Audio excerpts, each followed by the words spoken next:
नमस्कार मंडळी, तर आजच्या व्हिडिओमध्ये आपण शिकणार आहोत की फुल बॉडी एक्सरसाइज का करायचे आणि त्याचे फायदे काय आहेत। फुल बॉडी एक्सरसाइज म्हणजे काय, एकाच दिवशी आपण पूर्ण बॉडीचे सगळे मसल्सला टार्गेट करणार आहोत। याच्यामध्ये मिनिमम एक्सरसाइज मध्ये आपण जास्तीत जास्त मसल्सला टार्गेट करणार आहोत। जसं की स्क्वॉटची एक्सरसाइज जर तुम्ही बघितली 50% ऑफ युअर बॉडी म्हणजे लोअर बॉडी अख्खी वर्क होती। जसं की तुमचे क्वाड्रिसेप्स झाले, थाईसचे मसल झाले, त्याच्यानंतर ग्लूट झाले, काफ झाले, हे सगळे मसल्स एकाच एक्सरसाइज मध्ये टार्गेट होतील। त्याच्यानंतर आपण लंजेसची एक्सरसाइज शिकणार आहोत, ज्याच्यामध्ये तुमचे दोन्हीही पाय सेम स्ट्रेंथचे होतील। कधी कधी असं होतं की आपला एक पाय जास्त स्ट्रेंथचा असतो, म्हणजे एका पायावरती तुम्ही 100 रिपिटेशन करू शकणार आहेत आणि दुसऱ्या पायावर तुम्हाला 10 रिपिटेशन करणं पण अवघड जाणार आहे। हे मसलचा इम्बॅलन्स झालेला असतो, तर हा मसलचा इम्बॅलन्स सॉल्व्ह करण्यासाठी तुम्हाला लंजेसची एक्सरसाइज मदत करेल। त्याच्यानंतर आपण शिकणार आहोत पुशअपची एक्सरसाइज, ज्याच्यामध्ये तुमचे चेस्ट, शोल्डर आणि ट्रायसेपचे मसल्स वर्क होणार आहे। त्याच्यानंतर आपण शिकणार आहोत सुपरमॅन एक्सरसाइज, ज्यामध्ये तुमच्या पाठीचा जो मणका आहे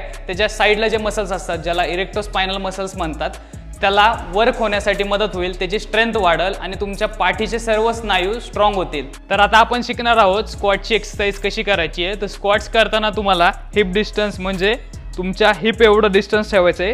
त्याच्यानंतर तुम्हाला टो स्लाइटली पॉइंटेड आउट करायचे आहेत, बाहेरच्या बाजूला अंगठे पॉइंटेड आउट करायचे आहेत। त्याच्यानंतर तुम्हाला तुमचं हिप मागे पुश करायचं आहे आणि तुमचा टॉर्सो म्हणजे तुमची अपर बॉडी पुढे येणार। त्याच्यानंतर तुम्हाला तुमचे नीज रिलॅक्स करायचे आहेत, नीज थोडेसे बाहेरच्या बाजूला पुश करायचे आहेत, हात पुढे घ्यायचा आहे आणि नीजला बाहेर पुश करत करत करत करत खाली बसायचं आहे। खाली बसताना लक्षात ठेवायचं आहे की तुमच्या गुडघ्यापेक्षा हिप खाली गेलं पाहिजे किंवा ॲटलिस्ट तुमचं हिप ग्राउंडला पॅरलल पाहिजे, तर एवढा स्क्वॉट झाला पाहिजे। त्याच्यानंतर जसं तुम्ही स्लो खाली बसलेत तसंच उठायचं आहे, स्ट्रेट चेस्ट अप म्हणजे तुमची छाती अप पाहिजे। तुम्ही स्क्वॉट्स करताना चुकून पण असा स्क्वॉट्स करायचा नाही, ठीक आहे।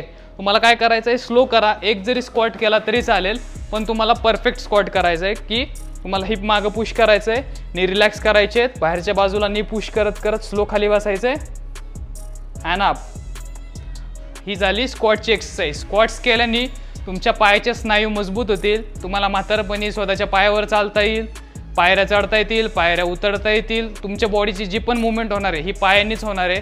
त्यामुळे पायाचे मसल्स म्हणजेच तुमच्या पायाचे स्नायू स्ट्रॉंग करण्यासाठी ही एक्सरसाइज खूप गरजेची आहे। स्क्वॉटची एक्सरसाइज अजिबात स्किप करायची नाही, ही बेसिक एक्सरसाइज आहे आणि ही फुल बॉडीमध्ये सर्वात पहिली एक्सरसाइज आहे, त्यामुळं तुम्ही स्क्वॉट्स हे केलेच पाहिजे। तर आता आपण शिकणार आहोत लंजेसची एक्सरसाइज कशी करायची। याच्या आधी आपण शिकलो होतो स्क्वॉटची एक्सरसाइज कशी करायची। स्क्वॉटची एक्सरसाइज केल्याने आपल्या दोन्ही पायाचे मसल्स एकत्र वर्क होतात, त्यामुळे आपल्याला समजत नाही की आपल्या डाव्या पायाने जास्त ताकद लागते का उजव्या पायाने जास्त ताकद लागते। याच्यामुळे काय होतं की आपला एक पाय जास्त स्ट्रॉंग आणि एक पाय जास्त वीक राहतो। तर दोन्हीही पायांना सेम स्ट्रेंथ आणण्यासाठी ही एक्सरसाइज महत्त्वाची आहे। याने तुमच्या बॉडीचा बॅलन्स पण होणार आहे आणि दोन्ही पायाची स्ट्रेंथ पण सेम होणार आहे। तर लंजेसची एक्सरसाइज कशी करायची मी तुम्हाला दाखवतो। तर लंजेस करताना सर्वात पहिलं तुम्हाला कमरेवरती हात ठेवायचे, त्याच्यानंतर एक ढांग टाकायची आहे।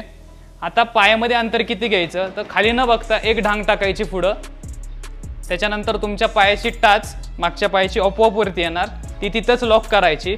त्याच्यानंतर स्क्वॉट्समध्ये केलं तसंच सेम तुम्हाला नी रिलॅक्स करायचे आणि तुमचा टॉर्सो थोडासा पुढं बेंड करायचा आहे। त्याच्यानंतर नी रिलॅक्स करायचं आहे आणि स्ट्रेट लाईनमध्ये खाली बसायचं आहे। खाली बसताना पुढच्या पायावरती म्हणजे या पायावरती ताण आला पाहिजे आणि मागचा पाय रिलॅक्स पाहिजे आणि गुडघा टच नाही करायचा जमिनीला आणि परत सेम पोझिशनला वरती उठायचं आहे। हा झाला लंजेस। ही एक्सरसाइज केल्याने तुमचा फक्त एकच पाय वर्क होणार आहे, पण दोन्ही पायाला इंडिव्हिज्युअली लक्ष दिल्यामुळं दोन्ही पायाची स्ट्रेंथ सेम आणि सिमिलर होण्यासाठी मदत होईल। तर आता आपण शिकणार आहोत पुशअपची एक्सरसाइज कशी करायची। भरपूर मुलं आणि मुलींचा पण प्रॉब्लेम असतो की मला पुशअप नाही जमते, तर पुशअप का चुकतो हे आपण सर्वात पहिले बघूया। पुशअपची सुरुवात करताना खूप सारे लोक असं करतात, इथनं खाली जायचा प्रयत्न करतात आणि म्हणतात मला पुशअपच जमत। तर ही पद्धत थोडीशी चुकीची आहे। तर बरोबर पद्धत किंवा करेक्ट अप्रोच कसा केला पाहिजे पुशअपसाठी ते मी तुम्हाला शिकवतो। तर ही जी पोझिशन आहे याच्यामध्ये आपण पुशअप नाही तर स्वतःला डीप करायचा प्रयत्न करतो, त्याच्यामुळे ती हार्ड जाते। तर पुशअपची सुरुवात नेहमी खालून केली पाहिजे, जसं तुम्हाला नाव सजेस्ट करतो पुश अप, म्हणजे त्या मुवमेंटमध्ये तुम्ही स्वतःला वरती पुश केलं पाहिजे। तर हाताचा डिस्टन्स हा चेस्टच्या खाली पाहिजे, थोडासा लांब पाहिजे। त्याच्यानंतर तुम्ही स्वतःच्या बॉडीला, समजा तुम्हाला स्ट्रेंथ कमी असेल तर नीलिंग पुशअप्स मी आधी दाखवतो असे. जर तुमची स्ट्रेंथ थोडी वाढली तर तुम्ही नीज पण वरती उचलायचे असे. त्याच्यानंतर तुमची जेव्हा स्ट्रेंथ पूर्ण वाढेल त्यावेळेस तुम्ही कोरला पूर्ण टाईट पकडायचं आहे प्लँक पोझिशन सारखं, आणि एकत्र तुमचे हिप नी एकत्र वरती उठतील अशा हिशोबाने पुश करायचे. तर अशा इझी 3 स्टेप्समध्ये तुम्ही पुशअप शिकू शकणार आहात, आणि बरोबर अप्रोच केला तर तुमची स्ट्रेंथ पण वाढणार आहे. पुशअपची एक्सरसाइज केल्यानंतर तुमचे चेस्ट, शोल्डर आणि ट्रायसेप्स हे तिन्ही पण मसल एकत्र वर्क होणार आहेत. त्यामुळे तुम्हाला वेगळी एक्सरसाइज करायची गरज नाही पडणार आहे. बिगिनर लेवलला तुम्ही जोपर्यंत 100 पुशअप्स करत नाही तोपर्यंत तुम्ही वेगळी एक्सरसाइज करायची गरज नाही पडणार आहे. तुम्ही एकदा 100 पुशअप्स कंप्लीट केले त्याच्यानंतर तुम्ही बेंच प्रेस वगैरे बाकीचे एक्सरसाइज करू शकणार आहे. जर तुमच्या चेस्टमध्ये तेवढी स्ट्रेंथ नाही आहे, तुमच्या शोल्डरमध्ये तेवढी स्ट्रेंथ नाही आहे आणि तुम्ही डंबल प्रेस ट्राय करायचा प्रयत्न केला तर तो डंबल तुमच्या तोंडावरती पडू शकतो, इम्बॅलन्स होऊन तुम्हाला इंजुरी होऊ शकते. जर इंजुरी अवॉइड करायची असेल तर तुम्ही बॉडी वेट एक्सरसाइज करून तुमची पहिली स्ट्रेंथ वाढवा. जशी तुमची स्ट्रेंथ वाढेल त्याच्यानंतर तुम्ही इक्विपमेंटवरती डंबल आणि एक्स्ट्रा वेट यूज करून तुम्ही एक्सरसाइज करू शकता. याच्या आधी आपण स्क्वॉट्स, लंजेस आणि पुशअपची एक्सरसाइज शिकलो. आता आपण पाठीच्या मसल्ससाठी एक्सरसाइज शिकणार आहोत ज्याचं नाव आहे सुपरमॅन. ही एक्सरसाइज केल्यानंतर तुमच्या पाठीचे मसल्स, आपल्या मणकेच्या शेजारचे जे मसल्स असतात, मणकेच्या दोन्ही साईडला पॅरलल मसल्स असतात ज्याला इरेक्टोस्पायनल किंवा पॅरास्पायनल मसल्स म्हणतात, याच्यासाठी ही एक्सरसाइज आहे. याने तुमच्या पाठीचा मणका त्याला सपोर्ट करणारे मसल्स स्ट्रॉंग होतील. तर ही एक्सरसाइज कशी करायची ते आता आपण शिकूयात. तर ही एक्सरसाइज करताना तुम्हाला पालथं झोपायचं आहे पोटावरती. त्याच्यानंतर हात आणि पाय दोन्ही स्ट्रेट करायचे आहेत.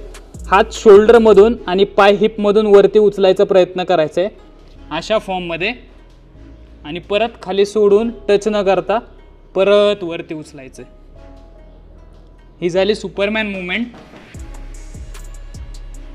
ही एक्सरसाइज केल्यानंतर तुमची लोअर बॅक स्ट्रॉंग होईल.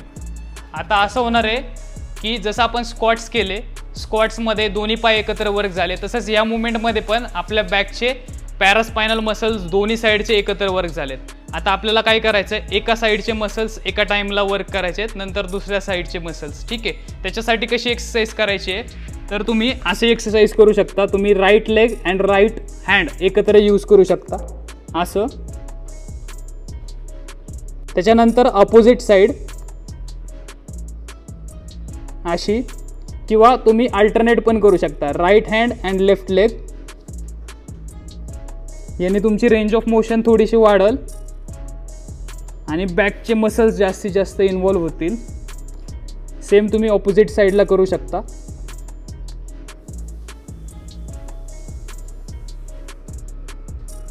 तर आजच्या व्हिडिओमध्ये आपण शिकलो आहोत की कमीत कमी एक्सरसाइजमध्ये जास्तीत जास्त रिझल्ट्स कसे मिळवायचे. तर आपण हे 4 एक्सरसाइज करून बिगिनर लेवलला तुमची स्ट्रेंथ वाढवू शकता, तुमच्या बॉडीवरती कंट्रोल वाढवू शकता. एकदा तुमचा बॉडीवरचा कंट्रोल वाढला, तुमची स्ट्रेंथ वाढली तर तुम्ही नेक्स्ट लेवलला एक्सरसाइज म्हणजे वेट ट्रेनिंग सुरू करू शकता. आजच्या व्हिडिओमध्ये तुम्हाला काही नवीन शिकायला मिळालं असेल तर माझ्या व्हिडिओला नक्की लाईक करा, चॅनलला सबस्क्राईब करा आणि तुमची फेवरेट एक्सरसाइज नक्की कमेंट करा. धन्यवाद.